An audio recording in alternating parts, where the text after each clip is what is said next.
Je suis très heureux de pouvoir partager ce temps avec vous et j'espère que nous aurons un bon moment de voyage.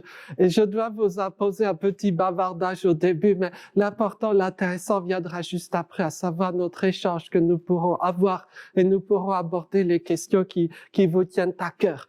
Mais pour commencer, j'ai un petit exercice à vous proposer. Nous sommes à l'automne et un matin, ça sonne chez vous. C'est le comité Nobel. Ah, comment est-ce que vous réagissez? Voyez? Eh bien, on va voir des histoires vraies, quelques petites anecdotes, plus ou moins, on va dire, légères, mais en tout cas des histoires vraies.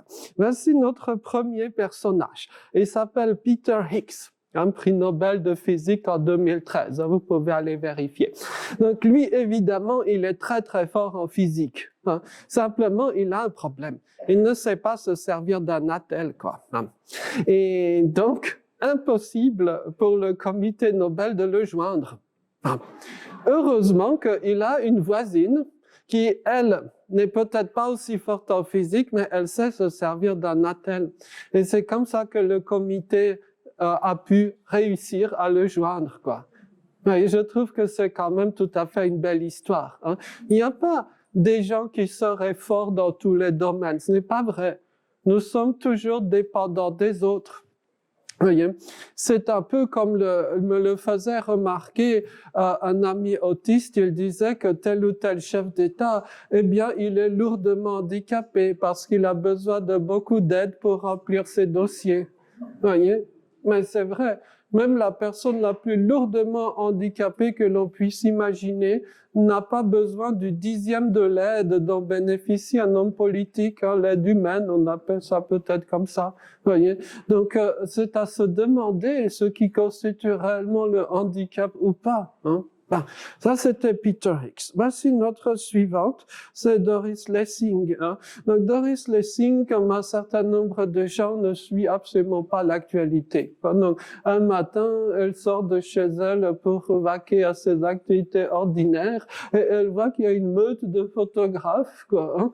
Elle se demande, mais pourquoi ils me photographient, quoi. Voyez? Elle ne savait pas. Elle aussi injoignable au téléphone, quoi. Ça peut presque devenir un critère diagnostique. Non, j'ai rien dit, quoi. Mais bon. Ensuite, troisième personnage, Martin Chalfie, donc Nobel de chimie en 2008. Donc lui, un jour, un matin, il lisait son journal et il avait vu qu'aujourd'hui, donc le prix Nobel de chimie avait été attribué, quoi. Et il s'était dit quel est l'idiot qu'il a eu cette année, parce que c'était lui, quoi. Donc, bon, voilà, là aussi, il y a peut-être une franchise un peu trop forte par rapport aux attendus sociaux, quoi. Voilà. Ensuite, on a Gerhard Ertl. Alors lui, il était dans une expérience de chimie extrêmement passionnante, extrêmement prenante, lorsque le comité Nobel a sonné, quoi. Donc il les a engueulés au téléphone parce qu'il le dérangeait pas donné pendant son expérience, quoi. Vous voyez. Donc il y a toutes sortes de réactions possibles. John Nash, qu'on ne présente même plus, quoi, le prix Nobel d'économie. On lui a donné celui d'économie parce qu'il n'y a pas de prix Nobel de mathématiques, comme vous le savez. Et donc lui, quand on lui a demandé, il y a la fameuse traditionnelle interview des prix Nobel, on lui a demandé qu'est-ce que ça signifiait pour lui. Et donc il avait répondu qu'il était très heureux d'avoir le prix Nobel parce que avec l'argent, il pourrait enfin s'offrir des soins dentaires, quoi. Voilà. Bah, c'est concret, non? Voyez. Donc, vous voyez la pluralité humaine. Alors, peut-être une dernière petite anecdote. J'espère que ça ne me vaudra pas d'ennui. Vous connaissez sans doute le Clésio, le prix Nobel de littérature, le Clésio. J'ai une amie qui est responsable d'une association qui a une très très longue expérience dans le monde de l'autisme. Et quand on fréquente un peu le monde de l'autisme, on finit par avoir un petit radar à autiste, quoi. Vous voyez. Alors, c'est non scientifique, mais rien qu'à regarder les gens, on se fait une petite idée, quoi. Vous voyez, C'est comme le disait un grand spécialiste de l'autisme qu'à une époque je connaissais bien, Tony Attwood. Donc lui, comme il passe sa vie dans des colloques et conférences et que c'est souvent chiant, quoi, hein, donc quand il est dans les unis, quoi, hein, il regarde les gens et il joue à un petit jeu de repérer l'autiste, quoi, hein. Et quand il est invité par les facultés de mathématiques, il joue au même jeu mais inversé. On trouve celui qui n'est pas autiste, quoi. Enfin, arrêtez, c'est ce qu'il m'a raconté. Bon. Bref, donc cet ami-là, qui est responsable d'une association avec un très très bon radar à autistes, on va le dire comme ça, une fois, elle était dans un magasin, un supermarché, hein, et elle a vu un type bizarre, quoi, hein, qui cherchait longuement les farines les moins chères, quoi, hein, voilà. Et donc, mais elle avait cru reconnaître son visage, quoi, hein. En fait, c'était le Clésio, quoi, hein. On peut penser, quand on a le prix Nobel, qu'on a l'argent requis pour s'acheter une farine même un peu plus chère. Ben non, quoi, hein, voyez. C'est tout à fait étonnant comme fonctionnement. Et selon l'évaluation de cet ami, je crois que le Clésio pourrait, comment dire, bénéficier d'un diplôme supplémentaire en plus de celui du prix Nobel, si vous voyez ce que je veux dire, hein, par ma phrase. Hein, vous voyez. Et d'ailleurs, cela pourrait être peut-être familial. Je ne sais pas, peut-être qu'il y a parmi nous des gens qui ont lu Le Chercheur d'or du Clésio. C'est un livre, c'est une autobiographie familiale en fait, hein, où il parle de son père, de son grand-père. Comme vous le savez, le Clésio est originaire de l'océan Indien, quoi, hein. Et donc dans certains lieux, tels que notamment aujourd'hui l'île Maurice ou l'île Rodrigue, vous pouvez toujours voir les trous qu'ont creusés le papa et le grand-père du Clésio. Pourquoi? Parce que le papa et le grand-père du Clésio étaient des chercheurs de trésors absolument fascinants et fascinés, quoi, hein. Ils ont dépensé leur fortune à creuser des trous un peu partout en quête de trésors pirates qu'ils n'ont évidemment jamais trouvés, quoi, hein. Et c'est un peu l'histoire du chercheur d'or. Et il y a 1 an et quelques, j'avais comme ça pu rencontrer dans le cadre d'une interview certains de ces chercheurs d'or, hein. Aux Seychelles, ben, je peux vous dire, hein, il y a des diagnostics qu'on a ratés, quoi, hein, mais bon, ça c'est juste comme ça, entre nous. Donc, tout ça pour vous dire que le profil du prix Nobel n'est pas forcément celui que l'on croit. Vous voyez? Il y a beaucoup de profils différents. L'humanité, fondamentalement, est plurielle. Et il ne faudrait surtout pas croire que, par exemple, les prix Nobel seraient des gens au mieux sur tous les plans. Ce n'est pas vrai. Voyez? Et accepter qu'il y ait cette variabilité humaine très forte, accepter cette biodiversité humaine, je crois que c'est un cap dans la réflexion. Après tout, dans la pensée écologique, l'acceptation de la biodiversité radicale des animaux, des plantes, ça fait partie véritablement du socle intellectuel de la pensée écologique. Mais s'agissant de l'être humain, on a souvent fait l'impasse sur cette reconnaissance. Et à la place, on a ce modèle d'homme ou d'être humain unique, hein, et ce n'est pas forcément un hasard si je dis d'homme parce que c'est comme ça que ça a été forgé. Je ne sais pas si vous avez eu cette expérience traumatisante également, mais à une époque lointaine, j'avais suivi des cours d'économie et on m'avait infligé le modèle de l'Homo economicus. Voyez? Donc c'est un modèle économique qui vise à modéliser le comportement de l'être humain. Mais il n'y a qu'un seul modèle et un seul type de fonctionnement. Et on part de l'idée, hein, et la science économique est fondée sur cela, on part de l'idée qu'il n'y aurait qu'un seul modèle de fonctionnement à l'être humain, quoi. Mais peut-être que c'est une grave erreur. Hein. Et on va l'explorer ensemble si vous le voulez, parce que peut-être vous ne le savez pas, mais vous êtes psychiatre le temps d'un soir. Et vous allez accueillir dans votre cabinet des patients. Hein, et vous devez les diagnostiquer. Hein. Alors bon, les voici, hein, ce sont des patients fort sympathiques, quoi, hein, voilà. Hein, donc comment est-ce qu'on va procéder? Hein, vous les connaissez, non? Ben, on y va. Comment est-ce qu'on va diagnostiquer Bourriquet? Qu'est-ce qu'il a, lui, comme trouble psychiatrique? Dépression. Bravo, il est dépressif. Voyez, très dépressif, même le pauvre Bourriquet. Hein. Même si vous vous portez mal, vous allez mieux que Bourriquet, quoi. Voyez? Ah. Alors, le diagnostic est fait, c'est combien? C'est 1000 francs ou... Et je discutais l'autre jour avec une amie psychiatre spécialisée dans l'autisme. Elle m'a dit que oui, bien sûr, il y a des grilles, des critères de diagnostic. Mais pour elle, le vrai critère, c'est lorsque la porte s'ouvre et que la personne paraît dans l'ouverture de la porte. C'est à ce moment-là que tombe le diagnostic ou pas. Mais je crois que c'est fondamentalement juste. Vous voyez, les grilles, les critères, c'est pour l'apprentissage du psychiatre, du futur psychiatre. C'est un peu comme apprendre les déclinaisons en latin. C'est nécessaire, mais pour pratiquer le latin, il faut pas réciter les déclinaisons. Ou alors ça veut dire qu'on est débutant, quoi. Voyez, donc c'est un peu pareil, je dirais. Donc, par rapport à Bourriquet, oui, je crois que vous avez tout à fait raison. Il est dépressif. Et Tigro, qu'est-ce qu'il a, lui? Boing, boing, boing. Comment on appelle ça? Oui, je crois que vous l'avez compris. Il est hyperactif. Notre ami Tigro, très, très, très hyperactif. Il y en a beaucoup, des Tigros petits et grands. Vous voyez? Simplement, dites-moi, est-ce que Tigro est bête? Non, il est pas bête du tout. Mais est-ce qu'il aura sa place à l'école? Je n'en suis pas si sûr. Parce qu'à l'école, on est bon élève lorsqu'on est capable de rester assis sans bouger pendant 15 heures par jour. J'exagère un peu, mais c'est ça. Un cactus réussit brillamment cette épreuve. L'être humain, c'est plus compliqué. L'être humain, à mon petit avis, n'a pas été fabriqué ou créé pour être immobile sur une chaise pendant les premières décennies de sa vie, quoi. Et donc, Tigrou sera éliminé de l'école. Et ensuite, il n'apprendra pas les mathématiques supérieures. Et on dira, mais Joseph, c'est joli ce que tu racontes, mais tu vois bien qu'il est bête. Il ne maîtrise pas les mathématiques supérieures et la grammaire du latin. Voyez? Ben oui, mais peut-être que pourquoi est-ce qu'il n'a pas pu apprendre ça?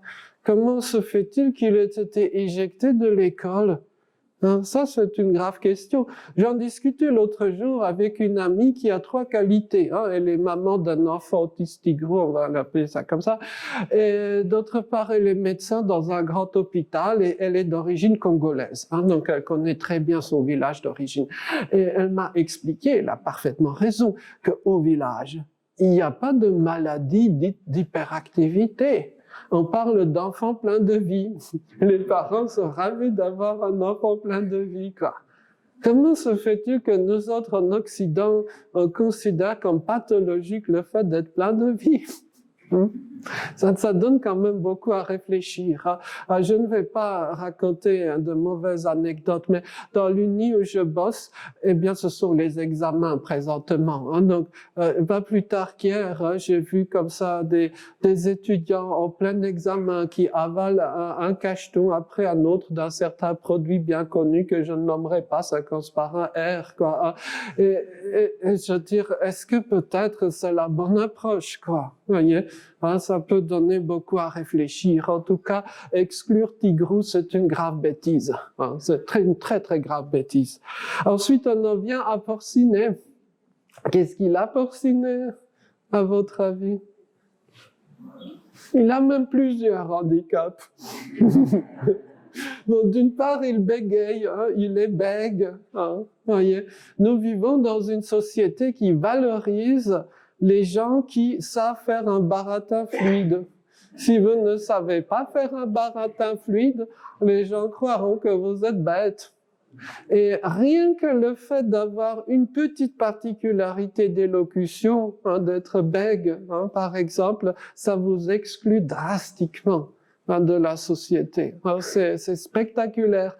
Et à l'inverse, si vous savez parler avec aplomb et avec assurance, vous aurez un succès fou.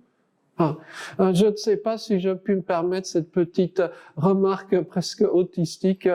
S'il y a parmi nous des mordus d'histoire, peut-être que ça leur dira des choses.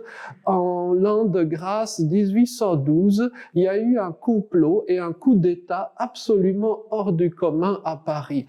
On appelle ça le complot ou le coup d'État du général Mallet. En malais, c'était, paraît-il, un fou. Mais l'était-il vraiment? Je l'ignore. En tout cas, c'était un type qui savait parler avec une assurance extraordinaire. Et donc, il a revêtu un uniforme de général.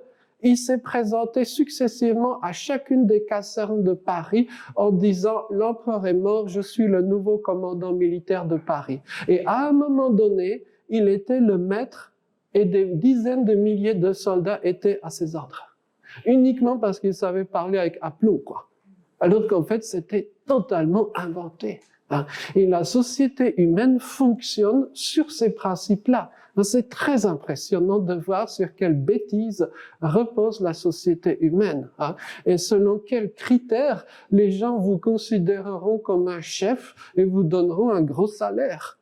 C'est tout à fait étonnant. Et il y a d'ailleurs des études tout à fait passionnantes que le salaire des gens dépend de paramètres tels que la sonorité de leur prénom, dépend de leur taille physique. Plus vous êtes grand, mieux vous êtes payé. Oui, je suis le contre-exemple un peu, mais bon, non, je plaisante.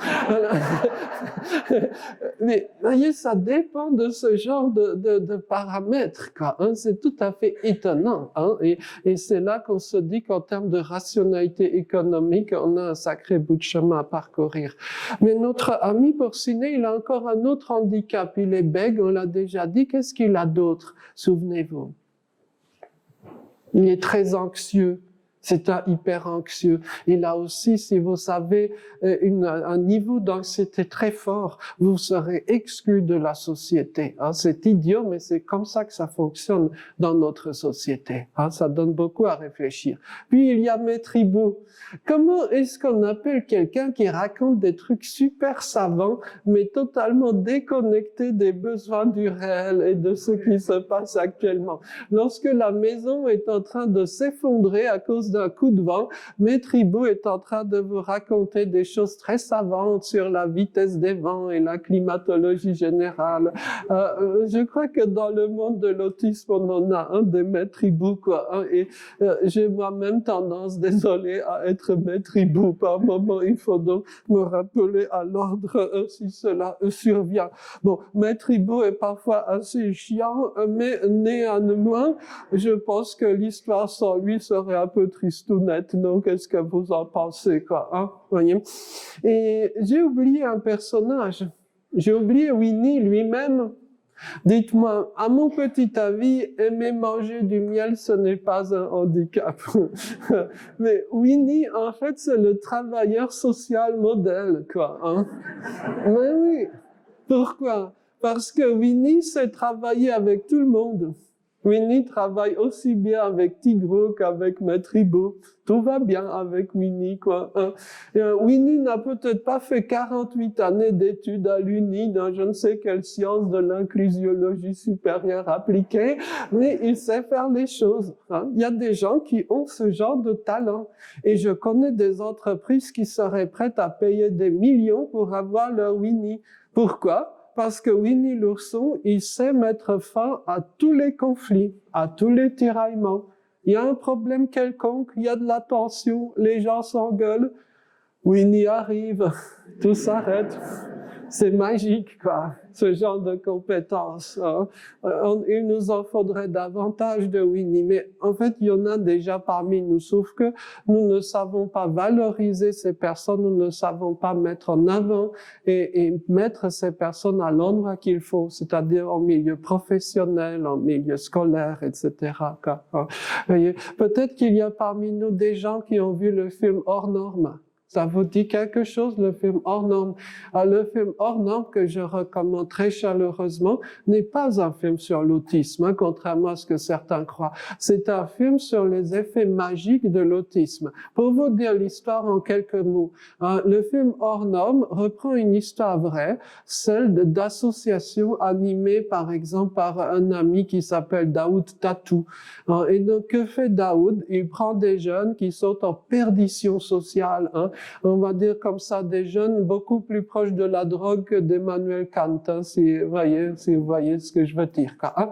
Et un pied en prison, sinon les deux, quoi, hein. Et donc, ces jeunes-là, il leur donne une activité passionnante. Il leur dit, vous allez bosser avec des personnes lourdement handicapées, des gens autistes, par exemple, quoi, voyez. Et ce sont, en fait, les gens autistes qui réalisent la réinsertion personnelle, professionnelle, sociale des jeunes dits valides qui étaient en perdition totale. C'est ça l'histoire du film hors norme, quoi, hein.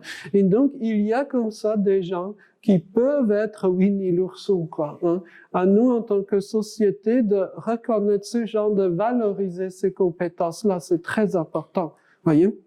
Mais Winnie l'ourson a quand même un souci.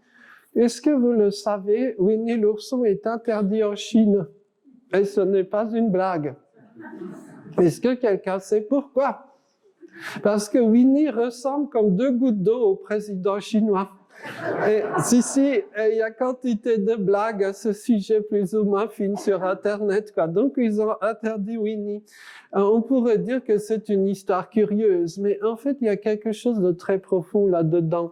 C'est que qui que vous soyez, même la personne la plus sympa de la Terre, vous pouvez être exclu. Pourquoi? Parce que l'exclusion est totalement irrationnelle. Voyez, il n'y a aucune cause logique, hein, qui amènerait à l'exclusion de telle ou telle personne ou catégorie de personnes, hein.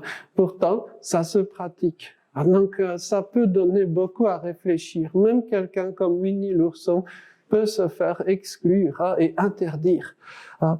Et on en vient finalement à la conclusion de cette belle histoire, hein. Est-ce que vous avez songé qu'en fait Winnie l'ourson c'était un manuel de psychiatrie? Ou plutôt, c'est une histoire qui a l'image de la biodiversité humaine. Et c'est justement pour ça que l'histoire a eu un tel succès. Vous voyez, on parle d'inclusion, on rêve d'inclusion, mais il y a des domaines où cette inclusion est déjà réalisée. Et on pourrait notamment penser à cet univers des dessins animés. Réfléchissons-y un petit instant. Mickey est chiant, quoi. Mickey n'a aucun intérêt. Personne n'aime Mickey en tant que tel. On peut aimer Mickey en tant qu'emblème d'un univers, peut-être, mais Mickey en tant que tel n'a aucun intérêt sur le plan humain. Pourquoi? Parce qu'on l'a fait pur et parfait. Voyez? Et à l'inverse, tout le monde adore Donald. Ben oui.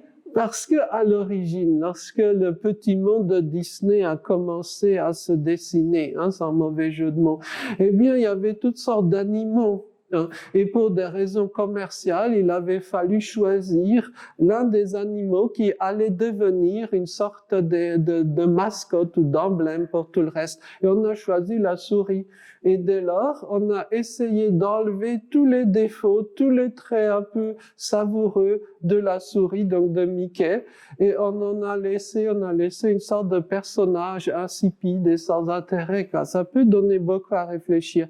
Et à l'inverse, les personnages qui ont, entre guillemets, le plus de défauts, ce sont ceux qu'on aime le plus, quoi. Hein? Et donc, l'inclusion, c'est parfois déjà une réalité, mais on peut presque le voir sur le plan d'un business model, hein, vous voyez.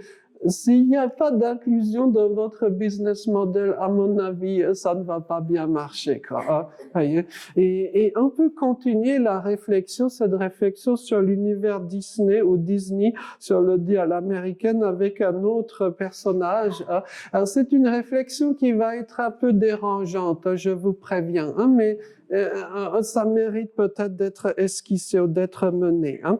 Alors, voici un personnage, hein. On verra si vous le reconnaissez. Est-ce que vous le connaissez, celui-là? Vous avez sous les yeux la toute première apparition de Dingo. Ou alors Goofy en anglais, hein, voyez.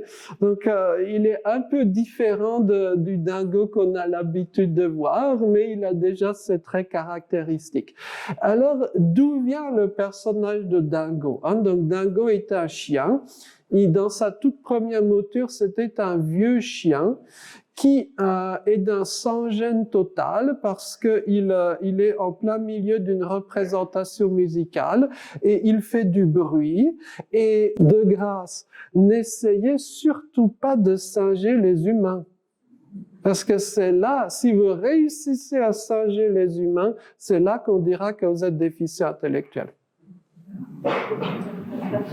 Et la labellisation spontanée de déficience intellectuelle n'est pas proportionnelle à vos compétences. Et c'est épouvantable quand on y réfléchit un peu. Et dans l'univers de l'autisme, ça peut donner lieu à des situations d'une grande tristesse. J'ai une amie qui s'appelle Morgane Aubineau, qui a eu un doctorat en psychologie il y a quelques années. Elle a fait une thèse absolument fabuleuse. Entre autres, c'est beaucoup plus savant que ce que je m'apprête à vous dire, mais l'une des résultats de recherche qu'elle a pu établir, est-ce que vous connaissez parmi les autistes, lesquels sont ceux qui ont souvent la moins bonne qualité de vie et le moins fort sentiment de bien-être? Ce sont ceux qui ont eu le plus d'apprentissage de codes sociaux.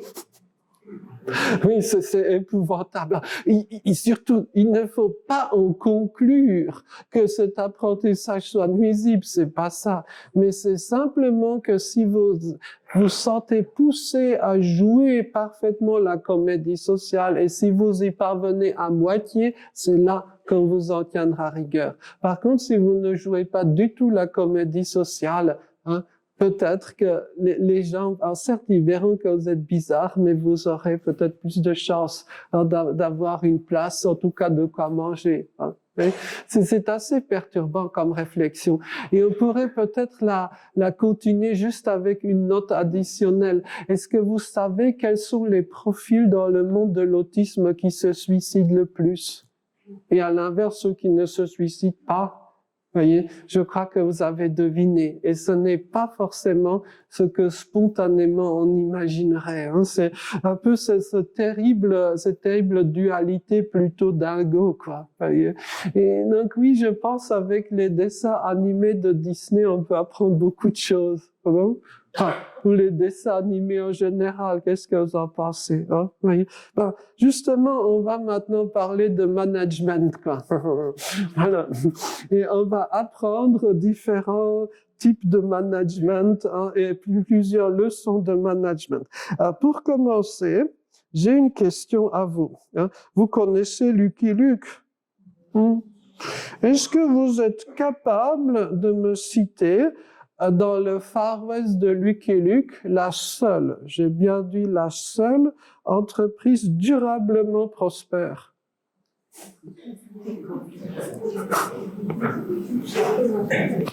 Réfléchissons ensemble.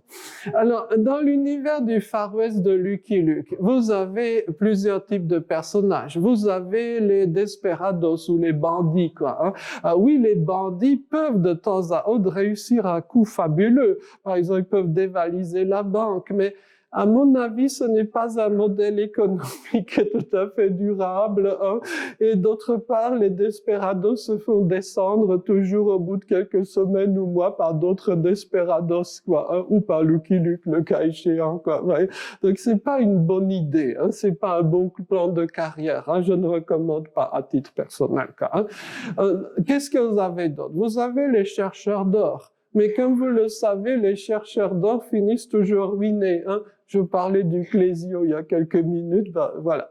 Bon. Dans le Far West aussi, les chercheurs d'or finissent tous fauchés, quoi. Alors, vous avez ensuite des hommes politiques qui parfois viennent, mais ils ne restent pas longtemps, quoi. Donc, bon. Il y a Lucky Luke lui-même qui est fort gentil, fort sympathique, mais il est ruiné, quoi. Comme il le dit lui-même dans sa fameuse petite chanson. Donc, quelle est la seule entreprise durablement prospère? Elle va s'afficher à nous. J'espère que vous le reconnaîtrez, ou plutôt la reconnaîtrez. C'est le croque-mort. L'entreprise du croque-mort, quoi. Réfléchissons-y à ce fameux croque-mort. Alors, le croque-mort a un visage totalement impassible. Ça ne vous dit pas quelque chose? Oui. Le croque-mort a une tenue vestimentaire ringarde. Hein. Il est vêtu comme peut-être un londonien de 1850, mais certainement pas comme un habitant du Far West, quoi. Vous voyez? Le croque-mort a une façon de s'exprimer des plus démodées. Hein. Il pratique la surgrammaticalisation. Et il ne parle que d'un seul sujet. Hein. Dans le monde de l'autisme, on parlerait de centre d'intérêt spécifique, quoi. Lui, il ne parle que d'un seul sujet, son entreprise. Et donc, par exemple, ça donne des scènes très drôles lorsque Lucky Luke le rencontre et lui demande comment ça va. Donc, le croque-mort répond en parlant de son entreprise. Il répond, nous sommes dans la morte saison. Enfin, voilà. Alors, évidemment, ça donne une certaine saveur au récit, mais c'est quelqu'un, comme diraient les Américains, fully dedicated. Hein, il est totalement 24 heures sur 24 soucieux de la bonne marche de son entreprise. Quoi, hein. Et il n'a peut-être pas beaucoup d'intuition sociale, mais il a un collègue qui, lui, a une intuition business absolument remarquable, c'est le vautour. Quoi, hein. Le vautour qui sent le client à de nombreux kilomètres, quoi. Et ensemble, donc le vautour et le croque-mort parviennent à faire fonctionner la peut-être seule entreprise durablement prospère du Far West. Quoi. On pourrait inverser la question et se demander, imaginez, vous êtes le bonhomme qu'on voit ici à l'écran. Quel genre de métier vous pouvez exercer au Far West? C'est pas quelqu'un qui est suffisamment malfaiteur ou habile pour tirer au revolver ou je ne sais pas avec quelle autre arme. Hein, donc ça, il ne sait pas faire. D'autre part, peut-être qu'il n'est pas aussi bonimenteur que certains hommes politiques qu'on voit chez Lucky Luke. Je tiens aussitôt à rajouter chez Lucky Luke. Hein, voilà. Voilà, on est d'accord. Donc, qu'est-ce qui lui reste? En fait, c'est le seul métier qu'il pouvait exercer, c'est celui de croque-mort. Donc, si vous êtes le croque-mort, choisissez bien votre métier. Je suis sûr qu'il y a un métier approprié pour vous, quoi. Hein. Il suffit de le trouver ou de le créer, quoi. Voilà. Et donc ça, c'est notre première leçon un peu de management. Hein. Le management autistique, ça peut marcher, hein. Ça peut être durable. Hein. Maintenant, on parle de choses durables, hein. Donc à méditer peut-être. Autre personnage, autre approche au management, autre leçon de management, c'est évidemment l'inspecteur Gadget. Et alors, dites-moi, vous connaissez l'inspecteur Gadget. L'inspecteur Gadget est très fort pour toutes sortes de petits trucs techniques ou technologiques, comme on dirait de nos jours. Hein. Donc, tout ce qui tourne, tout ce qui a un moteur, Gadget est là. Par contre, sur le plan de la compréhension sociale, excusez, mais il est nul, quoi. Et c'est d'ailleurs ça ce qui fait rire les gosses. Qu'est-ce qui fait rire les gosses quand ils regardent l'inspecteur Gadget?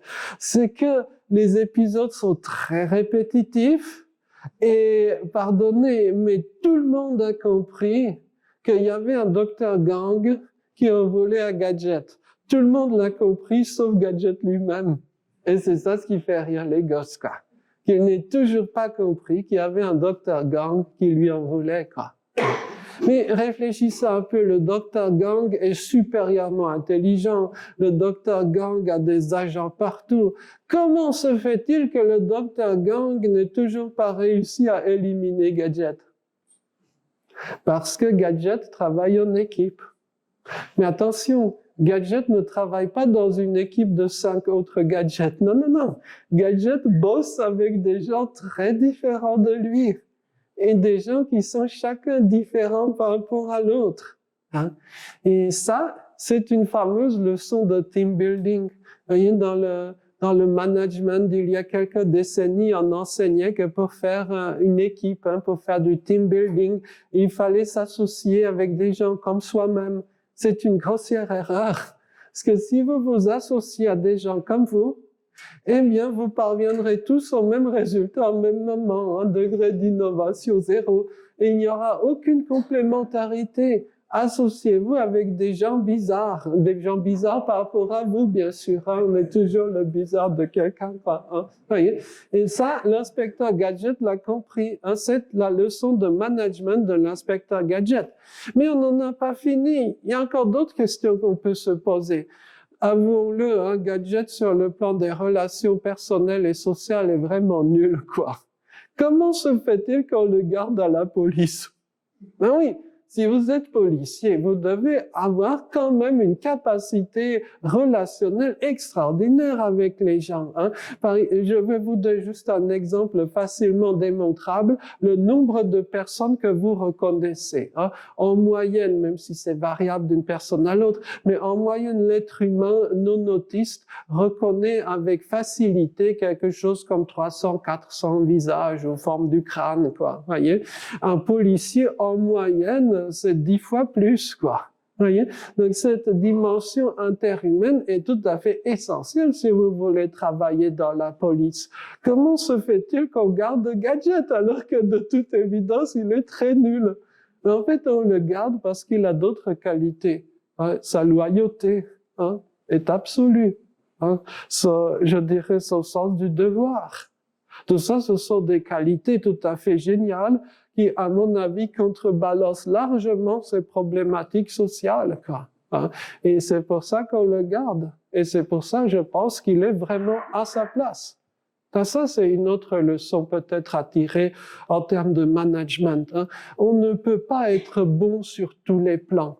Et quand on regarde les petites annonces professionnelles qu'on voit aujourd'hui, c'est toujours écrit de la même façon.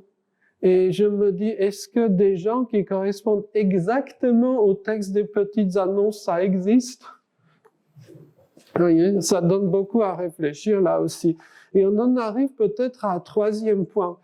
Pardonnez, c'est un concept que je ne connais qu'en anglais.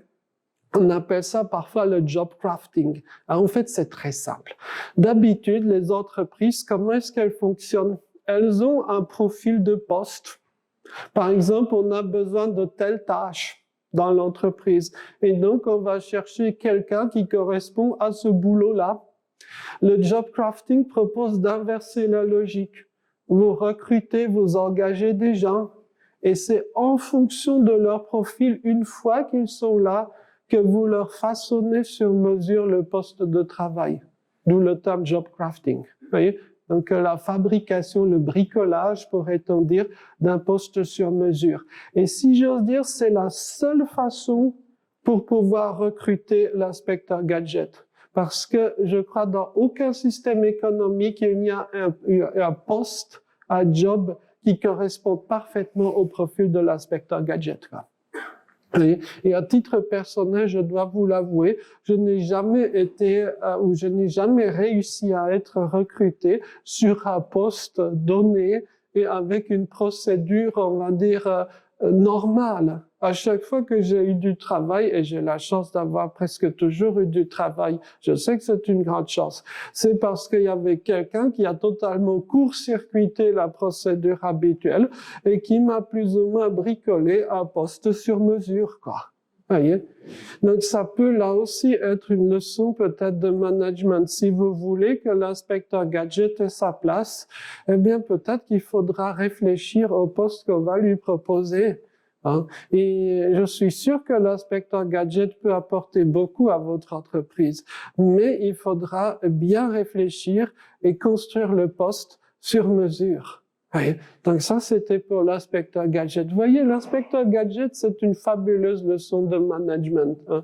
Bon, il y aurait peut-être quelque chose d'autre à dire, mais j'hésite à le dire ou pas, quoi. Hein. C'est un peu le genre de pensée qu'on a le soir avant de s'endormir. Bon, tant pis, je me lance. Hein.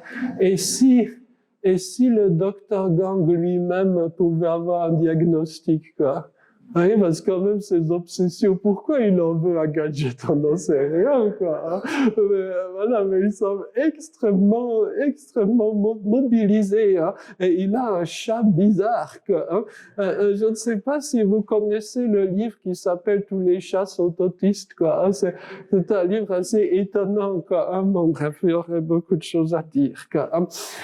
Vous me direz, tout ça, c'est bien joli, mais on a toujours des exemples de personnes personnages, on va dire, de chez nous, hein, si vous comprenez l'expression, des personnages de chez nous, on va dire, à des postes qui ne sont pas des postes de management. À quoi ça ressemblerait que d'avoir un manager autiste, quoi? Ben, on va essayer de répondre à cette question, quoi, hein. Mais avant cela, je vous propose une petite balade. Il y a quelques années, je visitais des startups inclusives en Israël. Alors, comme vous le savez, en Israël, le secteur de la high-tech est très, très, très fort, quoi, hein. Et là-bas, il y a plein d'autistes qui bossent, quoi. Bon. Et donc, je visitais une startup et dans cette startup-là, il y avait à peu près la moitié qui était autistes et la moitié qui était non autistes.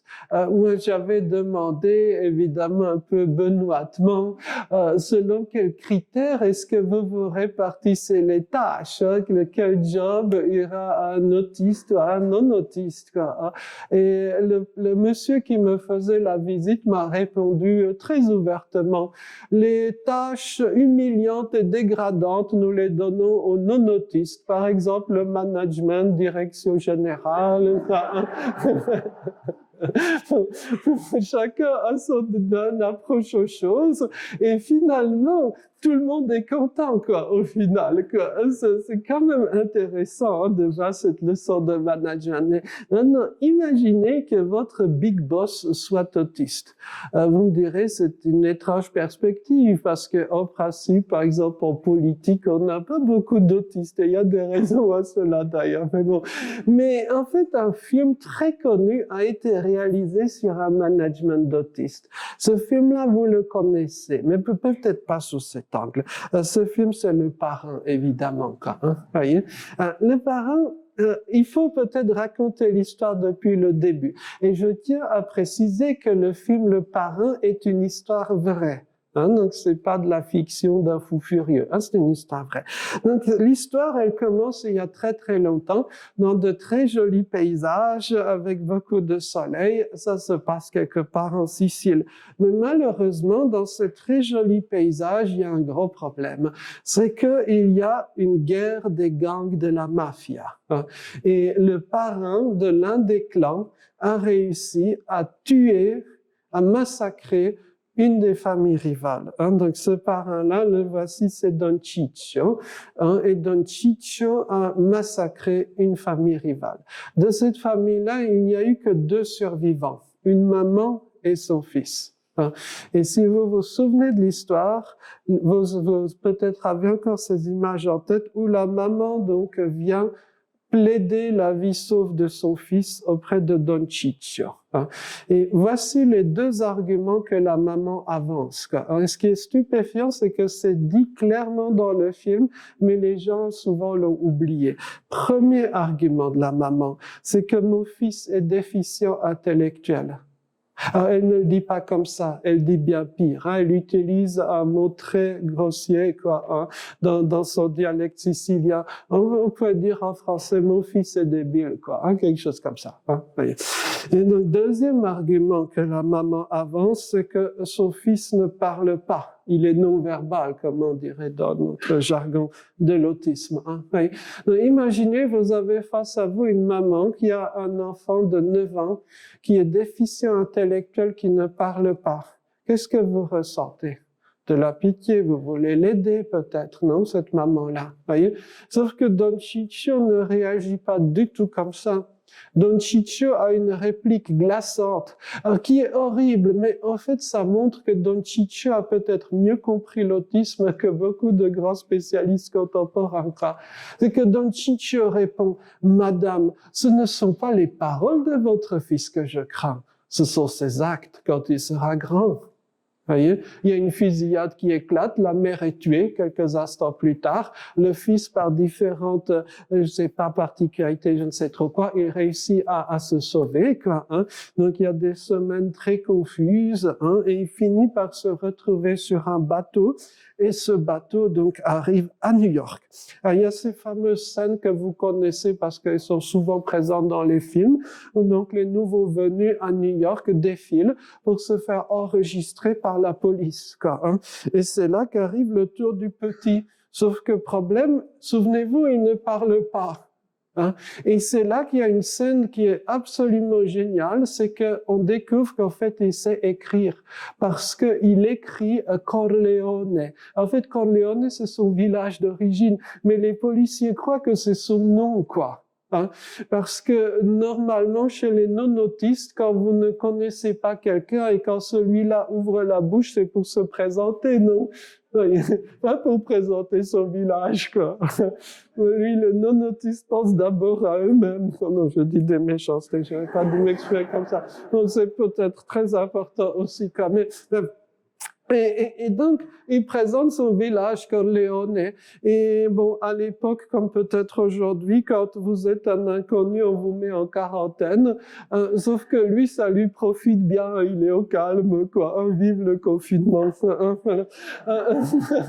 Notre ami se développe petit à petit. Les mois passent, les années passent, les décennies passent. Et longtemps plus tard, c'est lui qui est devenu le nouveau parrain de la mafia. Hein, voilà. On l'appelle maintenant Don Corleone. Hein, voilà. Et donc, tout le côté savoureux du film, c'est qu'en permanence, on alterne deux types d'univers. Cet environnement que j'appellerais non autistique, vous voyez, où il y a beaucoup de bruit, il y a des chants, de la musique. Les gens adorent ça, quoi. Hein, voyez. Si vous voulez avoir du succès, organisez des fêtes, quoi. Hein, ça, les gens adorent. Et puis, il y a les plans autistiques, avec faible éclairage, silence, quoi. Hein. Et comme par hasard, le nouveau parrain de la mafia, qu'est-ce qu'il aime? Lui, il aime ce genre d'environnement-là. C'est un homme des ombres. Hein. Alors, pas des ombres au sens métaphysique ou pas forcément. Hein. C'est parce qu'il déteste l'éclairage fort, quoi. Hein. Je crois dans le monde de l'autisme, on connaît ça. Hein. Il y a les problèmes de sensibilité visuelle, etc. C'est aussi quelqu'un qui déteste le bruit. Hein. Il adore le silence. C'est quelqu'un qui a des manies en termes de propreté, quoi. Hein. Vous voyez, toujours parfaitement habillé, la poussière, ça, il déteste, quoi. Hein. Bienvenue à Singapour, quoi. Voilà, enfin, comme ça, quoi. Hein. D'autre part, c'est quelqu'un qui, toute sa vie, a rigoureusement suivi des principes de comportement jusqu'à l'absurde, quoi. Hein, vous voyez. Et il est constamment obsédé par des problématiques juridiques, ce qui est assez étonnant, parce qu'on pourrait se dire, un parrain de la mafia, il fait ce qu'il veut, quoi.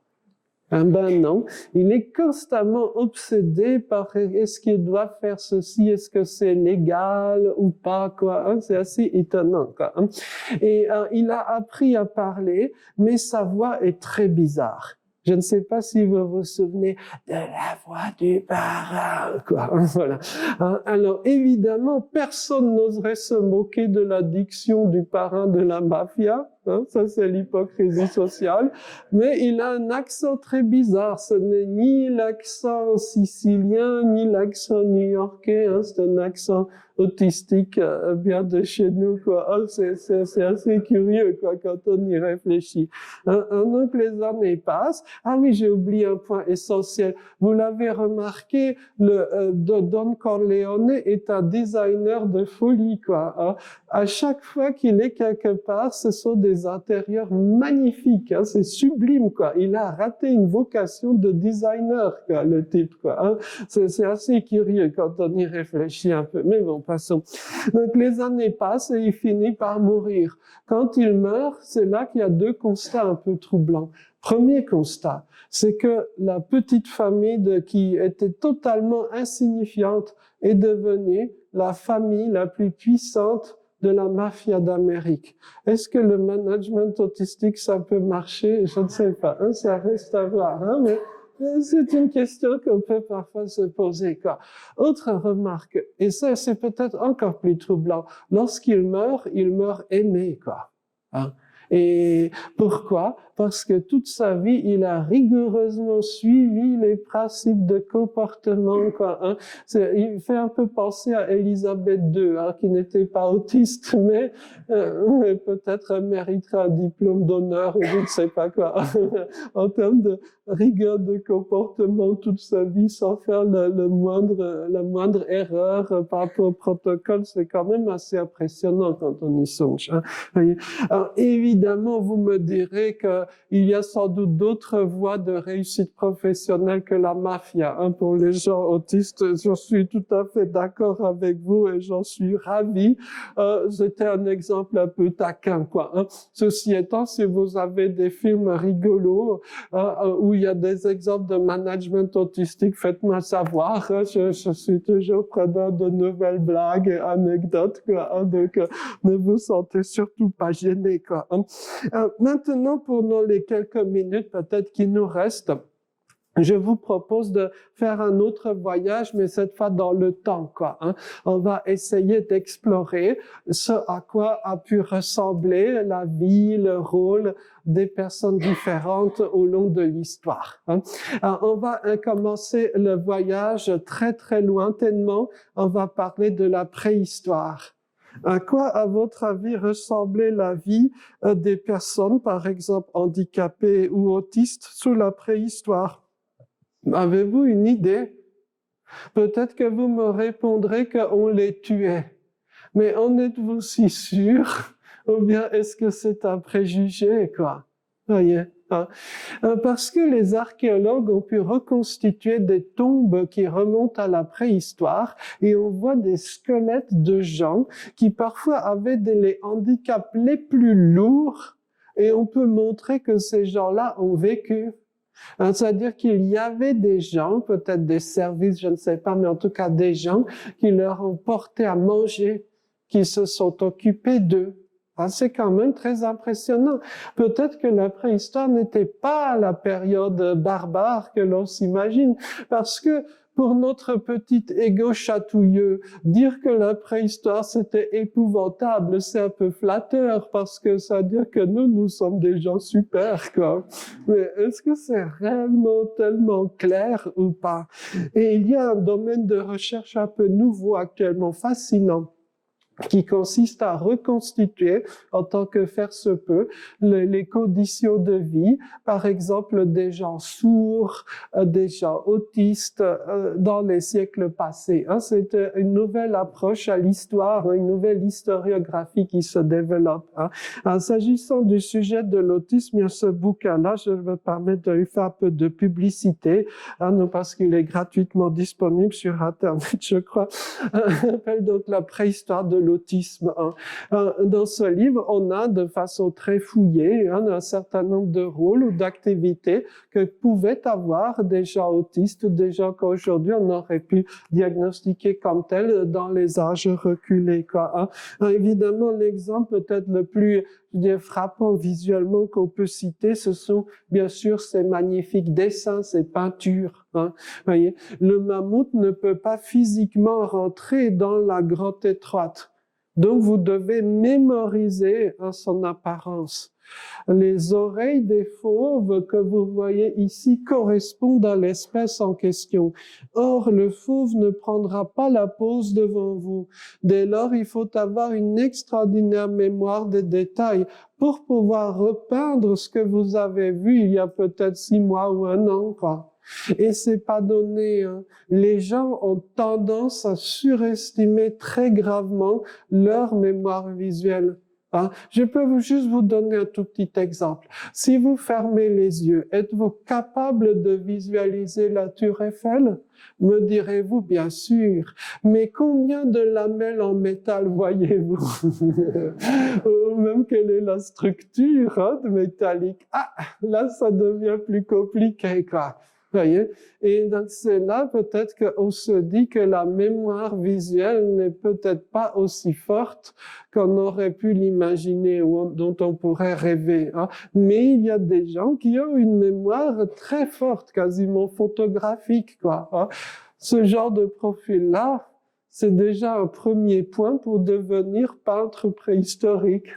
Deuxième particularité, réfléchissons-y. À l'époque, il n'y avait pas de haute école ou autre pour apprendre à dessiner ou à peindre. Vous deviez apprendre vous-même. Ça prend des milliers d'heures de boulot solitaire avant de maîtriser la technique du fusain au point de faire, par exemple, ces choses-là, quoi. Or, dites-moi, quel être humain accepte de passer des milliers d'heures dans une grotte humide, sombre et froide, plutôt que de s'amuser avec les copains dehors, quoi?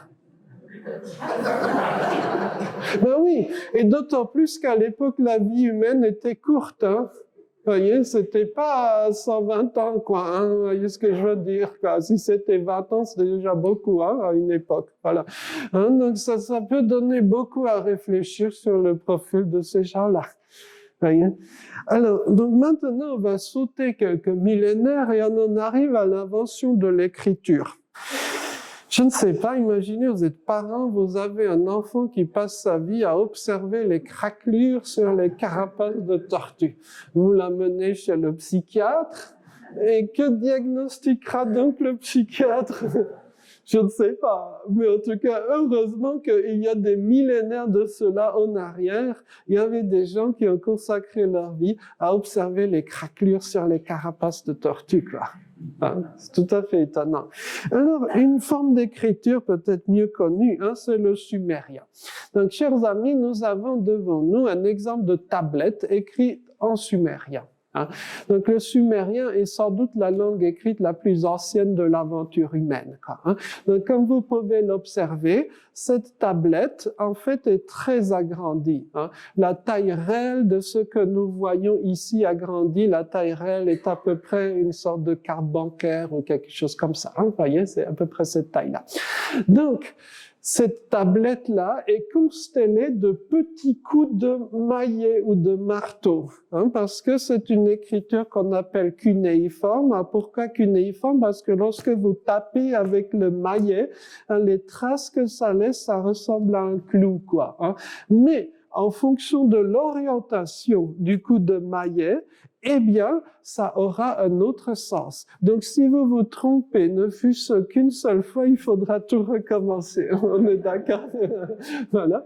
Et donc, on se reprend notre petit questionnement. Quel être humain accepterait de passer sa vie à regarder de minuscules tablettes en argile pour lui donner des coups de maillet, quoi? Autre point, lorsque les savants, alors essentiellement des savants allemands, hein, au 19e siècle, ont commencé à décoder ces très anciennes formes d'écriture, ces savants allemands ont été stupéfaits. Pourquoi? Parce que les scribes, pendant des siècles, sinon des millénaires, n'ont même pas eu idée de développer un système d'écriture complet. Les scribes ont développé un système d'écriture pour écrire uniquement ce qui les intéressait eux. C'est-à-dire, typiquement, les scribes de Mésopotamie étaient obsédés de comptabilité. Les scribes égyptiens étaient obsédés par de très curieuses histoires après la mort, mais aucun n'a eu l'idée de créer un système pour écrire « Bonjour, comment ça va ?» Alors que normalement, quand on commence à apprendre une langue, si votre prof est non autiste, bien sûr, vous apprendrez à dire bonjour, comment ça va, non? Voyez, hein? Donc, bref, ça donne déjà un petit aperçu des centres d'intérêt des scribes. Et ne croyez surtout pas que les scribes étaient des gens socialement dominants, hein? Ça, c'est une grossière erreur que les gens ont parfois, hein? C'est un sujet très intéressant que d'essayer de reconstituer la vie des scribes, par exemple en Égypte, hein? Parce que les vrais puissants à l'époque, ils étaient analphabètes. Pharaon n'en avait rien à faire de maîtriser la lecture ou l'écriture, hein, voyez. Et jusqu'à une époque relativement récente, les grands de ce monde n'apprenaient ni à lire ni à écrire. Pourquoi? Ça sert à quoi? Voyez. Donc, et à l'inverse, le scribe, c'était souvent le type bizarre, quoi, hein, qui vivait et vivotait parfois dans la misère, hein. C'est assez étonnant que si on voit les choses sous cet angle-là. Donc, peut-être que nous devons l'écriture aux gens bizarres, quoi, hein. Ça, c'est, ouais. Alors, si on saute encore de quelques millénaires et on en arrive au Moyen-Âge, quoi, hein. Au Moyen-Âge, dites-moi, que devenaient les gens qu'aujourd'hui on labellise d'autistes, par exemple? Quel était le métier le plus ouvert? Métier de berger, non? Les moutons sont très inclusifs. Oui, oui. Les moutons ne vous discrimineront pas en fonction de votre nœud de cravate, de votre maîtrise de la grammaire gréco-latine, hein, voyez. Les moutons sont inclusifs, quoi. On peut le dire comme ça, quoi. Aujourd'hui, si vous voulez être berger, vous devez avoir le diplôme supérieur d'aptitude bergologique supérieure. Enfin, on oublie, quoi. Hein, voyez, je me moque à peine, hein, mais il y a beaucoup de métiers qui, jusqu'à une époque relativement récente, étaient tout à fait ouverts à des gens qu'aujourd'hui on affuble de tel ou tel diagnostic. Je pense pouvoir citer une amie, Evelyne Tommen, qui m'avait beaucoup parlé d'une étude sur les garçons de ferme, entre autres en Suisse, il y a quelques siècles. On a pu reconstituer les profils, quoi. Hein, et on peut voir comment ces garçons de ferme aujourd'hui auraient été labellisés comme ayant tel ou tel handicap, une dépendance parfois marquée, parce que oui, c'était pas forcément des gens très habiles dans la rhétorique, hein, si vous voyez ce que je veux dire. Donc l'autonomie de base était parfois moyenne, pour ne pas dire faible, franchement faible. Il y avait une sorte de contrat non écrit. Hein. On disait aux garçons de ferme, tu t'occuperas des bêtes et en échange tu auras de quoi manger, un petit coin au chaud, quoi. Hein. Pas de grand luxe évidemment, mais c'est déjà ça, quoi. Hein. Et j'ai pu constater dans mes différents voyages qu'il y avait des pays où il y avait encore ces possibilités, quoi. Hein. C'est assez étonnant, quoi. Hein. En Afrique, par exemple, dans certains coins, il y a des possibilités pour des personnes, même quand on n'est pas forcément très à l'aise à l'oral, hein, on peut avoir des métiers, on peut avoir une valorisation sociale, c'est très impressionnant. Je peux raconter maintes anecdotes, hein, peut-être juste une anecdote. Est-ce que vous vous êtes déjà retrouvé un jour, nez à nez, avec un chamelier du Sahara, quoi, hein? Un chamelier, on va dire, pour faire simple, le berger des chameaux, quoi, hein, voilà, hein.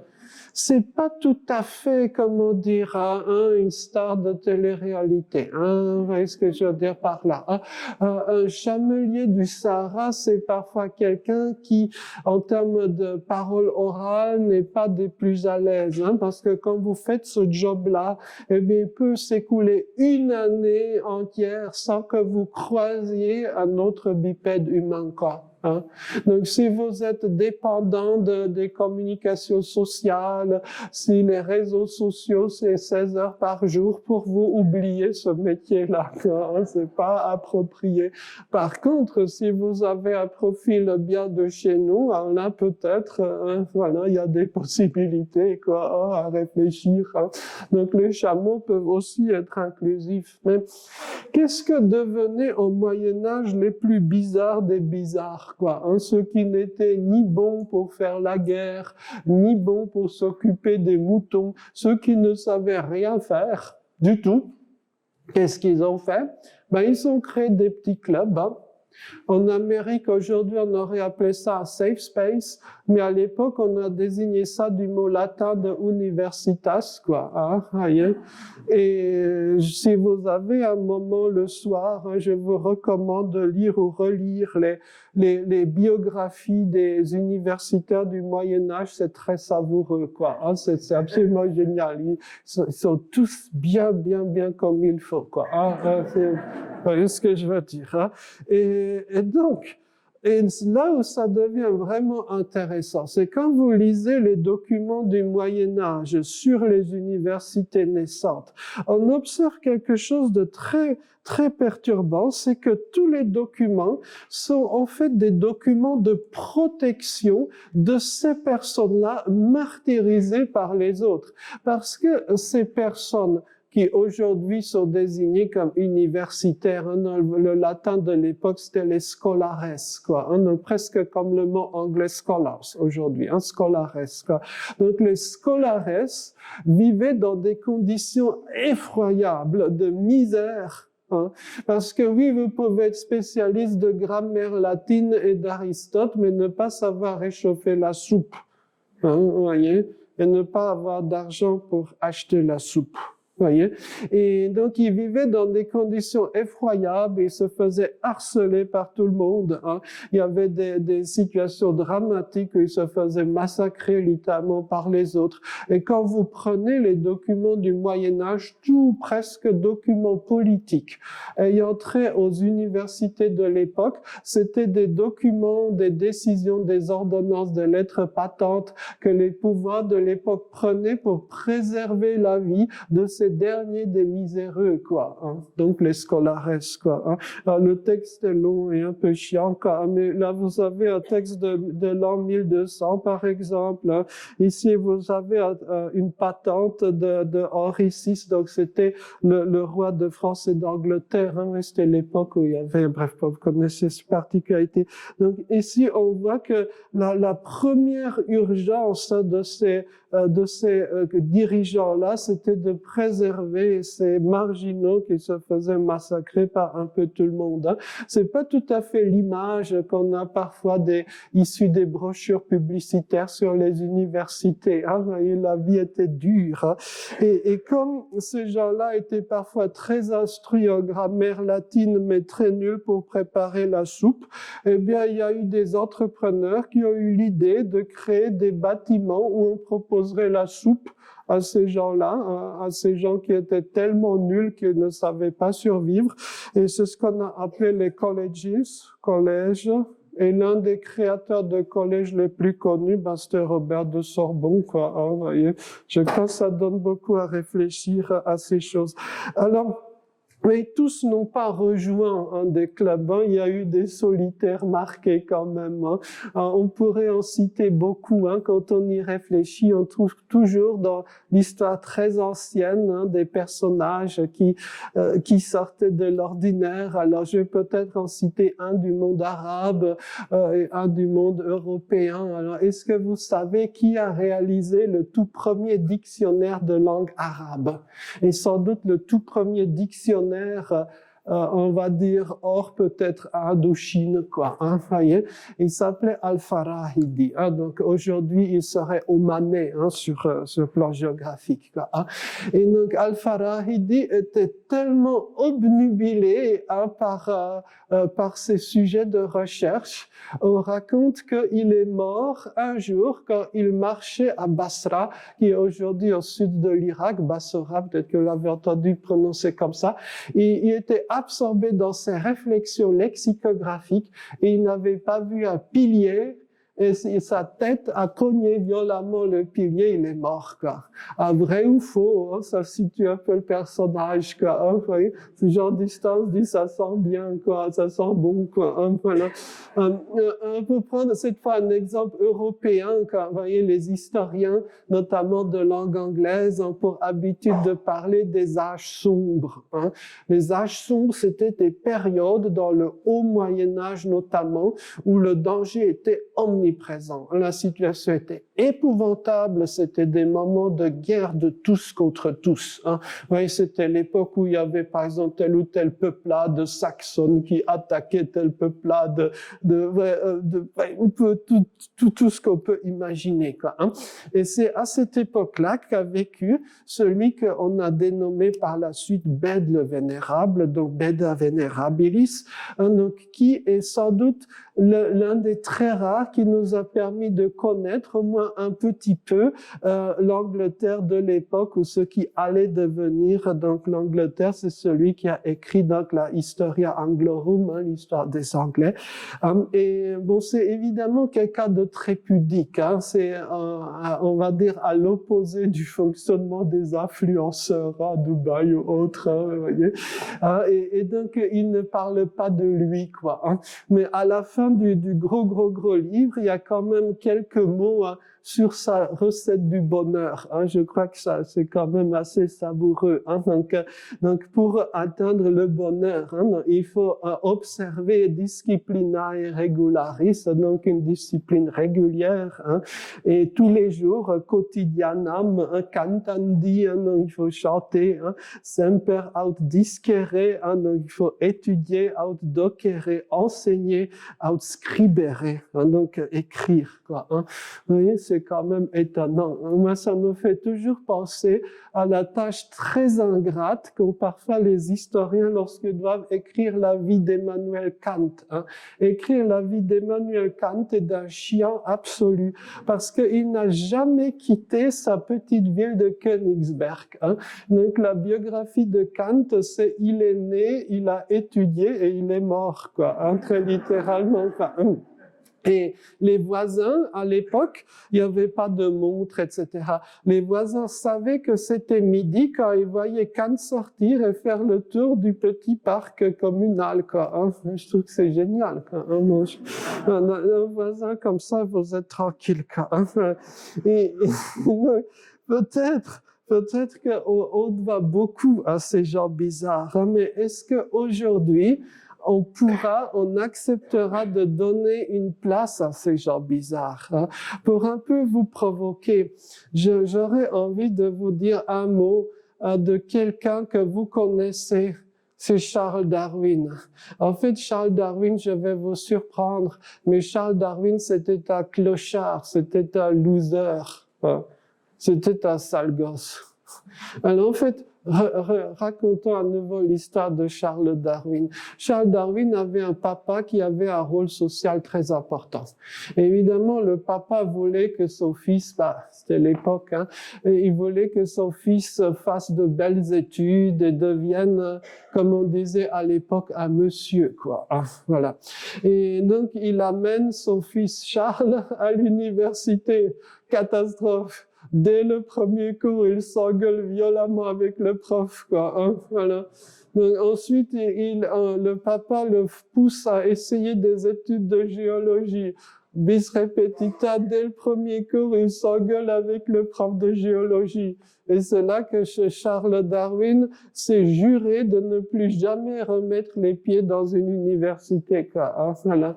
Alors, il s'est retrouvé vagabond, Sauf que à l'époque, que devenaient les jeunes gens qui n'avaient aucune perspective?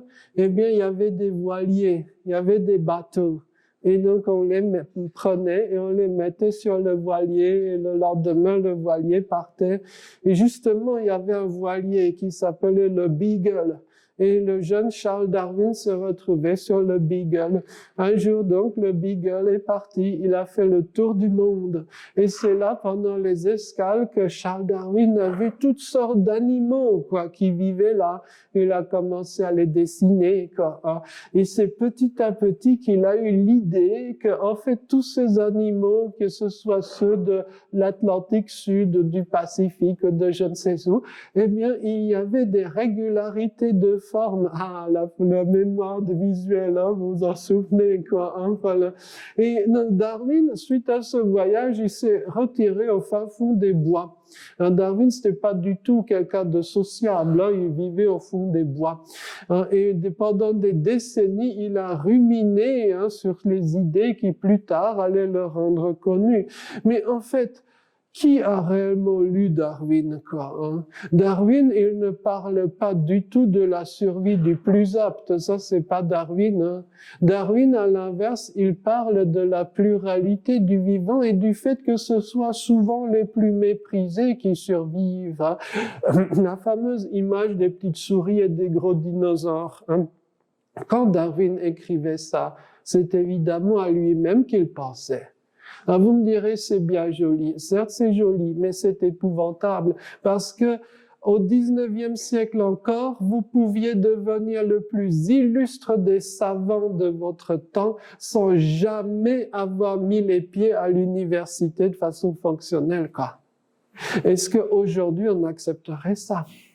Est-ce qu'aujourd'hui, un jeune dénommé Charles Darwin ou portant un autre nom aurait encore un avenir?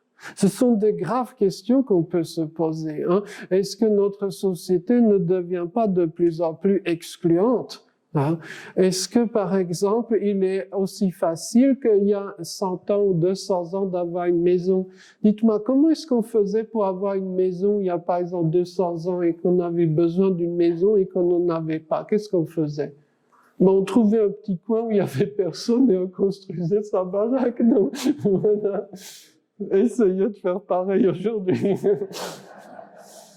Voilà. Alors que au fond, c'est un petit tas de cailloux, quoi. Hein, peut-être arrangé d'une certaine façon, quoi. Hein, j'avais choqué une fois des gens à Montréal quand je leur avais demandé quel est le prix réel d'une maison, quoi. J'avais dit quelque chose comme 1000 ou 2000 $, quoi. Hein, et ça les avait vexés, quoi. Bon, ben, après, chacun. Mais oui, mais fondamentalement, quoi. Hein, ça donne beaucoup à réfléchir, hein, tout ça. Pour finir, je vous propose une petite fable et puis ensuite on peut bavarder entre nous, ça sera plus drôle. Dans la petite fable, il y aura quelques animaux et puis il y aura un fantôme à la fin, quoi. Hein, j'espère que ça vous plaira. On va commencer par les animaux. Alors, notre premier animal, c'est un monstre, hein, donc le dragon de Komodo. Hein. Parfois, on l'appelle le varan de Komodo. Le dragon de Komodo, c'est quasiment un dinosaure, quoi. Hein. C'est énorme comme bestiole, quoi. Hein. Voici la question que j'ai à vous poser. À l'école, on m'a appris que les dinosaures étaient morts il y a des dizaines de millions d'années. Comment se fait-il que celui-là soit toujours en vie? Une idée, c'est qu'il a trouvé un biotope parfaitement adapté à lui et adapté à son terrible handicap. Parce que si vous êtes un animal de grande taille et que vous êtes à sang-froid, c'est un handicap de métabolisme épouvantable par rapport à un animal à sang chaud de taille similaire. Vos chances de survie sont nulles. Sauf qu'il a trouvé un endroit, justement l'île de Komodo, qui est très spécial, où il y a un climat très particulier, où il n'y a pas de prédateurs pour lui, et il a pu donc survivre. Leçon, qui que vous soyez, je suis sûr qu'il y a un biotope adapté pour vous. Vous voyez? À vous soit de le trouver, soit de le construire. Vous voyez?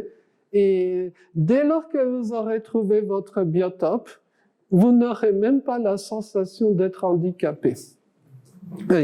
C'est tout à fait étonnant. Hein. Alors, ça vaut pour des handicaps, on va dire, moteurs, mais ça vaut aussi pour l'autisme.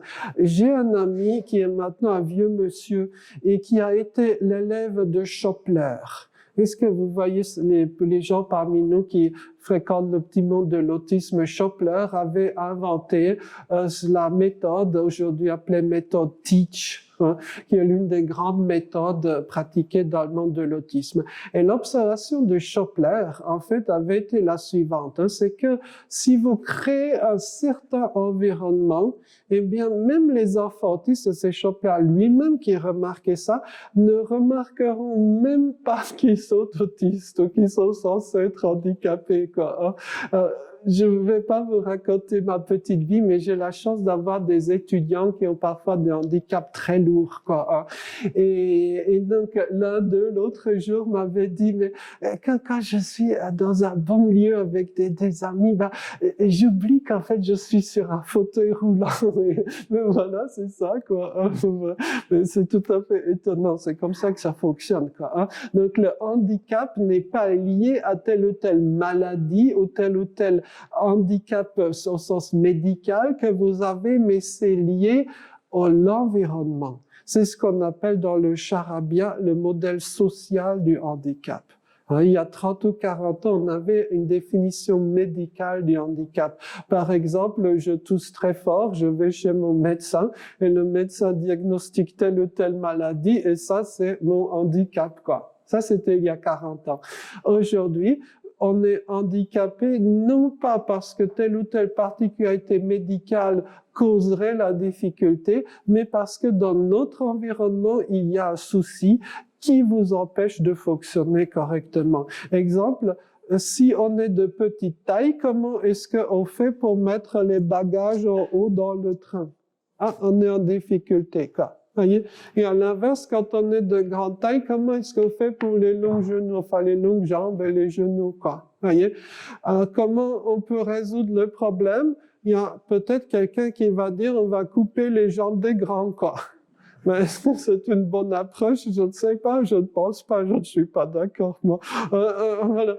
Mais peut-être qu'on pourrait imaginer un bus ou un train où il y aurait de la place pour les bagages en bas et de la place pour les longues jambes. Ça existe ailleurs. Voyez. Et lorsque vous prenez place dans un tel train, eh bien, vous n'aurez même pas idée que vous êtes censé être handicapé. C'est assez drôle, mais c'est comme ça que ça fonctionne. C'est la leçon du dragon. Notre deuxième animal, c'est un adorable petit perroquet. Il s'appelle le kakapo. C'est son vrai nom, c'est pas moi qui invente. Le kakapo, il habite, ça je vais le dire après, mais le kakapo, donc il a un gros souci. C'est que le kakapo, au cours de l'évolution des espèces, a perdu tous ses neurones. Et aujourd'hui, il passe pour l'oiseau le plus stupide de la Terre. Et dans les bouquins les plus savants, il est décrit comme suit, lent, gras et idiot. Si vous avez des amis qui vous décrivent comme ça, méfiez-vous, ce ne sont pas des amis, à mon avis. Mais avant de nous moquer du petit kakapo, j'ai oublié un point essentiel. Où est-ce que habite le kakapo? Le kakapo habite dans l'un des plus beaux endroits de la Terre. Vous voyez, les montagnes du sud de la Nouvelle-Zélande. C'est là qu'on tourne je ne sais quel film que les gens vont ensuite regarder, quoi. Donc, dites-moi, qui est bête et qui est intelligent dans cette histoire? Je connais des bipèdes humains qui passeront leur vie entre deux dalles de béton à respirer des gaz d'échappement, quoi. Le kakapo est jugé bête, mais en fait, il vit vieux paisiblement dans un cadre sublime, quoi. Ça donne beaucoup à réfléchir là aussi, quoi. Mes parents étaient des réfugiés politiques de l'ex-URSS. Et dans l'ex-URSS, il y avait des dictons absolument géniaux, quoi. Et un dicton soviétique s'énonce comme suit: moins tu sais de choses et plus tu vis longtemps. C'est d'une grande sagesse, quoi. Enfin, parfois, le kakapo pourrait être au contraire un être d'une grande intelligence, quoi. C'est assez intriguant, quoi. Et notre troisième bestiole, c'est le homard. Je ne sais pas si vous le saviez, mais le homard a un sens de hiérarchie sociale extraordinaire. Le homard, lorsqu'il est un homard dominant, il va prendre ses aises. Dans le vocabulaire contemporain, on dirait qu'il fait du manspreading, ou du lobster spreading plutôt. Voilà. C'est pour ça d'ailleurs qu'on dit que c'est le homard qui a inventé le patriarcat. Je ne sais pas si c'est tout à fait vrai sur un plan factuel, mais bon, c'est assez plaisant comme image. Et si vous voulez survivre dans la société des humains, vous avez intérêt à avoir des compétences sociales très fortes, avoir le sens des hiérarchies, par exemple. Histoire vraie, c'est l'histoire d'un camarade autiste qui cherchait un emploi. Il se retrouve dans un entretien d'embauche et il arrive dans le bureau du grand patron, le big CEO, voilà. Et en entrant dans ce bureau-là, il fait: qu'est-ce que ça pue ici? Est-ce qu'à votre avis, il aura le job? Non, il ne l'a pas eu, quoi. C'est une histoire vraie, en plus. Vous voyez, à titre personnel, j'avais un peu vécu ça de la même façon, enfin, un peu similairement. Il y a très longtemps, je fréquentais des psychiatres, quoi, voilà. Et donc, l'un d'eux, son bureau, enfin, son cabinet sentait très mauvais, quoi. Et j'étais naïf, quoi. J'avais, je crois, 18 ans et demi, 19 ans, quoi. Et donc, je lui avais dit que ça sentait mauvais. Et lui, il était convaincu que j'avais des hallucinations olfactives. Donc, il a doublé ma dose de... Oui, c'est aujourd'hui un rit, quoi. Mais sauf que ça mène à des choses très tristes, quoi. Bref. Et donc, si vous n'avez pas de sens de hiérarchie sociale, ça ira très mal pour vous, quoi. Mais dites-moi, ce homard-là, qui a des compétences sociales géniales, quoi, qu'est-ce qui lui arrive en fin de compte? Il se fait bouffer, quoi. Voilà. Et c'est là, je me dis peut-être qu'il vaut mieux être kakapo, quoi. Ben oui. Oui. Souvenez-vous, au début, je vous avais parlé de Pluto et de Goofy, enfin Dingo. C'est un peu la même histoire, quoi.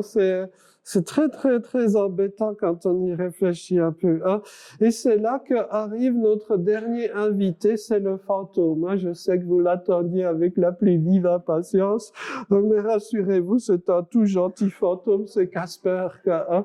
Est-ce qu'il y a parmi nous des experts en caspérologie avancée? Quoi, non? Hein? Ah, je suis déçu. Quoi, hein.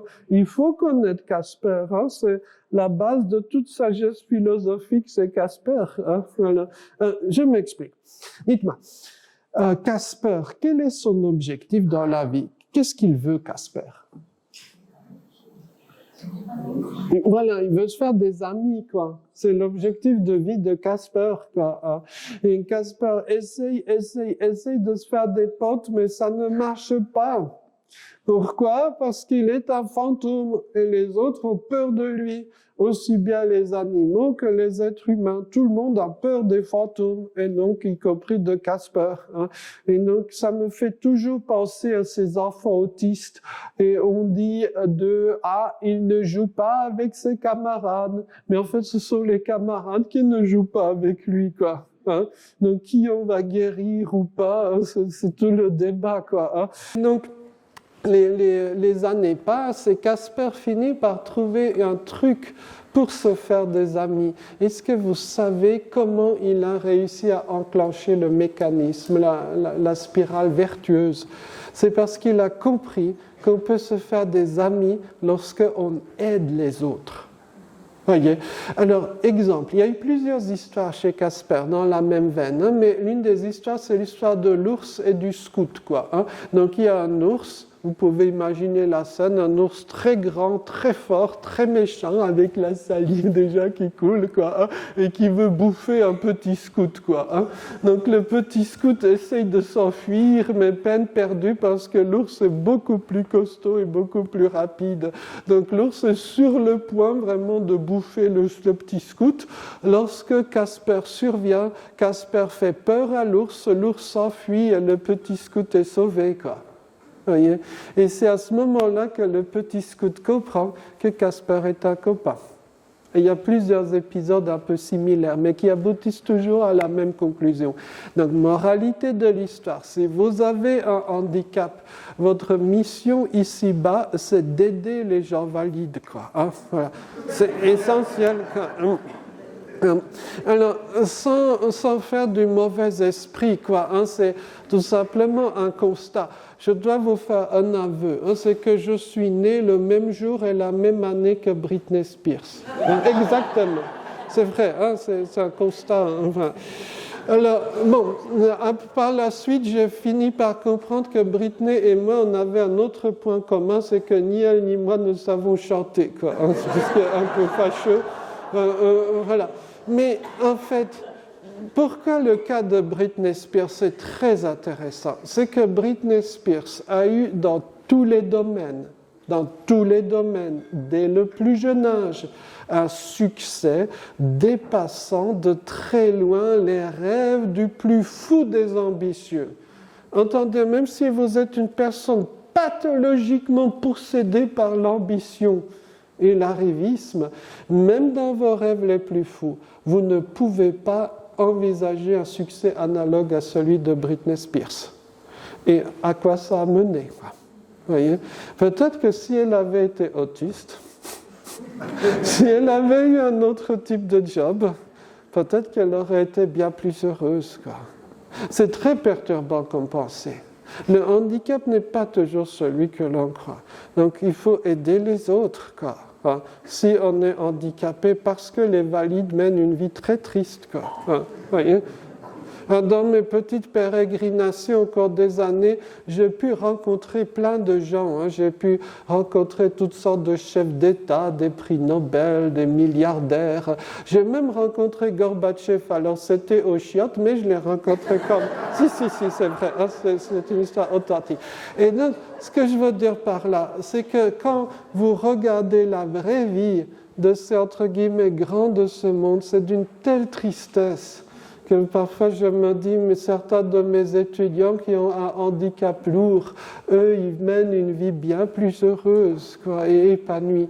Et donc, par conséquent, je me dis que ces gens lourdement handicapés devraient coacher ou soutenir des gens valides, hein, qui sont dans une mauvaise passe. C'est ça la philosophie de Casper, peut-être. Hein, voyez. Et donc, certaines personnes avec un handicap trouvent toutes sortes d'astuces pour cela. Hein. L'humour peut beaucoup aider, quoi. Hein. Il y a des gens handicapés qui développent un sens de l'humour absolument génial. Hein.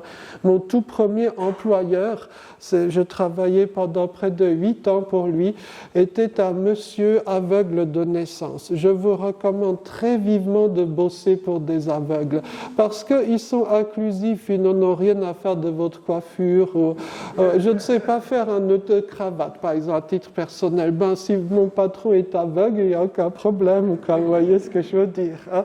Voilà. Et donc lui, il a développé un sens de l'humour absolument génial et j'ai essayé de le pasticher. Et il m'avait expliqué, quand tu rencontres quelqu'un dans un couloir, tu as 15 secondes. Tu as 15 secondes devant toi pour caser une blague. Si tu réussis à caser une blague, eh bien l'autre, il ne pourra pas te détester parce qu'on ne peut pas biologiquement haïr quelqu'un qui nous fait rire, quoi. Voyez? Donc réussir à faire rire l'autre, c'est un outil d'inclusion. Et ensuite, il faut juste, comme un musicien, travailler ses gammes, quoi. Hein, voyez? Et il y a des gens handicapés ayant toutes sortes de profils qui ont développé une virtuosité, hein, dans cet outil-là, quoi. Hein. Et donc, faire rire les autres, aider les autres, au fond, peut-être que c'est la même chose. Hein. Et donc, ça renverse quand même considérablement ce qu'on appelle l'inclusion, quoi. Hein. C'est peut-être que l'inclusion ne se fait pas dans le sens que l'on croit. Juste avant Noël, j'étais allé brièvement en Mauritanie avec justement Daoud Tatou. Vous voyez, celui qui est le vrai héros du film Hors Norme. Hein. Et donc, dans l'une des discussions de voiture, Daoud m'avait raconté qu'au fait, quand on parle de la charge ou du coût financier de l'inclusion, on devrait plutôt parler de ce que les gens différents ont apporté pour l'inclusion des gens valides, quoi. Hein, voyez. Et si c'était financièrement chiffré, peut-être qu'on aurait des surprises à ce niveau-là, quoi. Hein, voyez. Donc peut-être que notre société repose sur tant de personnes, les petites mains anonymes qui travaillent, les petites mains jugées différentes, hein, et que sans cela, on n'aurait pas société. Et peut-être, pour finir, je vous redirai une phrase que vous connaissez bien. Hein, c'est une très belle phrase, moi je l'aime beaucoup. Hein, donc c'est peut-être comme ça qu'il faut comprendre cette phrase. Ben, la phrase, la voici. Hein, c'est que peut-être il faut donc compter sur ce plus faible de ses membres parce que justement, sans ça, on n'a pas société, quoi. Hein. Vous voyez, c'est pas une optique caritative, hein. C'est pas je lance une piécette au clochard et puis c'est bon, quoi. Hein. Vous voyez, c'est simplement que c'est l'inverse. Hein. C'est que sans ces personnes-là, on n'aurait pas société. Et j'ai souvent ce genre de pensée le soir quand j'ai passé de longues heures, par exemple, avec l'un de mes étudiants qui ont parfois des handicaps très lourds, quoi, hein, des profils que parfois, même dans des institutions spécialisées, on n'accepterait pas. Bon, sauf que là, ils sont à l'université, quoi. Et donc, quand on voit tout leur esprit positif, quoi, hein, tout ce qu'ils sont capables de faire, et quand vous avez un handicap du type Stephen Hawking, vous voyez le savant anglais, là, Stephen Hawking, eh bien, vous ne passerez pas vos soirées à boire de l'alcool et à faire la fête, quoi. Vous passerez vos soirées chez vous, à écouter en boucle à la synthèse vocale, parce que quand on ne sait pas lire, il n'y a que la synthèse vocale, hein, des livres, et comme vous n'avez pas de sous, ben vous écouterez les gratuits, donc les classiques, et vous développerez une compétence éblouissante en littérature classique espagnole, francophone, anglaise, enfin que c'est pas génial ça, voyez? Hein. Et c'est ensuite là, on se dit, ces personnes-là qui ne se plaignent jamais, qui sont toujours positives, peut-être qu'on aurait besoin d'eux pour faire un autre type d'université. Hein. Et dernière petite anecdote, au hasard des colloques, j'avais rencontré une fois un gars qui avait été le collaborateur de Stephen Hawking, justement. Hein. Et il m'avait raconté qu'en fait, l'apport principal de Stephen Hawking, ce n'était même pas telle ou telle théorie scientifique, parce que oui, évidemment, il était très fort en cosmologie, etc.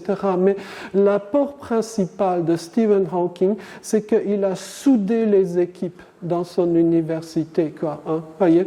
Et il a redonné un sens d'appartenance à toutes ces personnes qui d'habitude se querellent, se détestent. Enfin, vous connaissez ce petit monde, quoi, hein, voyez? Et la présence d'un Stephen Hawking a totalement changé la donne. Donc, si ça va mal, le diagnostic est simple, ça manque de handicap. Merci beaucoup.